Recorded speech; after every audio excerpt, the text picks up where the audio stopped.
So, Anshar, one of the things you wanted to go into earlier was that there are different reasons for being nonverbal, and so that there are different solutions for it also. Yeah, there's a whole bunch of different causes.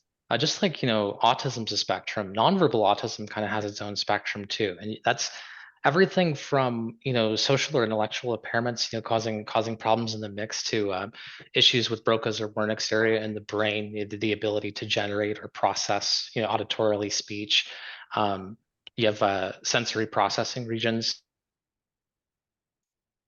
Well, sorry about that. I accidentally muted you there, dude.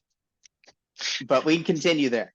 Yeah. So there's all kinds of different reasons for nonverbal autism. It's a spectrum, just like normal autism is. There's a whole host of reasons, everything from differences in the brain functionality and like Broca and Wernicke's area for like speech generation and recognition to coordination issues with the pharynx and the jaw and the throat and the facial muscles.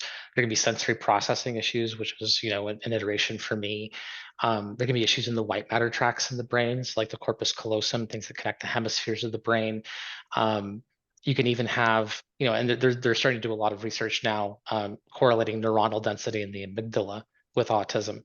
Oh, And wow. so there's lots of different structures in the brain that are used in speech, and there's not like a one size fits all solution for being nonverbal. I think one of the things that we need to get over is some of that stigma that goes along with Yeah, using augmented alternative forms of communication, AAC, whether that's sign language or a gestural language or going all the way up to using like an iPad or a speech synthesizer.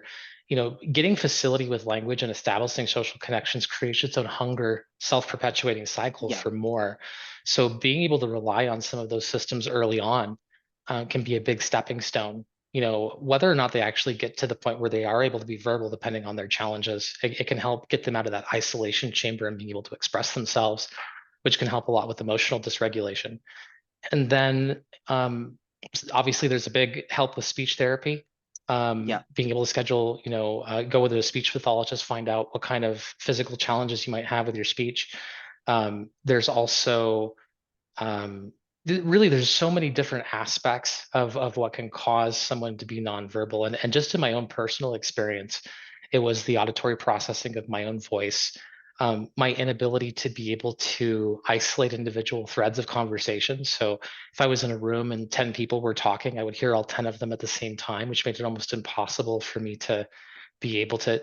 And there's also a natural flow to speech where some people are able to judge their cues as to when they're supposed to be able to talk. And that was very, very difficult for me. And if you add social anxiety to the mix, and you get a feeling like you're never supposed to be able to go in, it might take you even if a person just has a stutter, it can be very difficult Yeah. to be able to interject and be able to share something. And I remember this experience of being like 15 years old, and someone would step on my foot, and I wouldn't even want to say anything. Like Yeah. there's a desire there. So you do have to identify what your own unique considerations are for being nonverbal first, and then depending on what those challenges are composed of, then you can start to come up with what that looks or sounds like for you. Maybe it looks like using an augmented or assisted communication device, maybe talking through a tablet or something like that to start. Maybe you're having issues with the language recognition center of your brain, so that's going to be a different challenge. Maybe it's a facial or a tonal coordination issue. When I was speaking, my voice, my tone would just go up and down like absolutely crazy, and I couldn't speak with any confidence about anything. My voice was very monotone. I wasn't able to give any emotional expression when I was talking.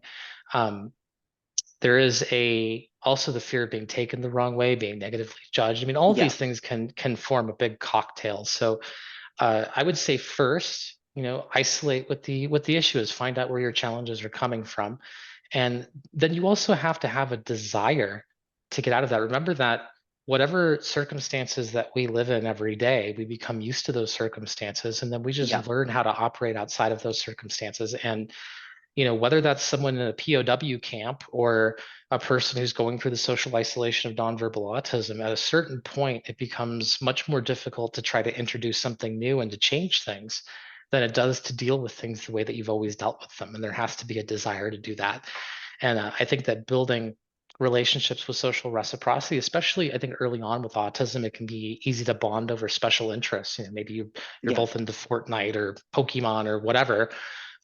Getting involved in that social circle first, so that what you're going to talk about isn't the source of anxiety anymore, and the interest is already there, and the only barrier is the communication. And if Yeah. you can set yourself off to succeed in that for a first, by creating a social situation where there's no negative or positive social pressure and you already know what's going to be discussed, then you can focus on the how and the why instead of the what. Yeah. So summarize, no one reason that some people may be nonverbal, and no one fits all solution to it too. Like my best friend, I've known since elementary school. He has a nonverbal son, but his son is brilliant with tablets and he uses them to communicate and everything. So yeah, And again, there's thank you very much. and there's nothing wrong with that. There No, was nothing wrong with needing an alternative form of communications. You're not bad, you're not broken. It's just who you are. Yeah, there was a lot of stigma in the hearing impaired community for a long time Yeah, over people using sign language and whatnot, because there was a fear, with parents and whatnot, that they wouldn't be able to develop the language and the social skills. And really it's about, continuing to move through the things that are possible, and then, pushing those limits on the things of what is possible. And you can only do that through a program of self-encouragement where you're constantly and consistently rewarded with the results of that interaction in order to be yeah, able to drive that desire to move it forward. Got to take advantage of your own dopamine-led processes. yeah. Well, thank you very much.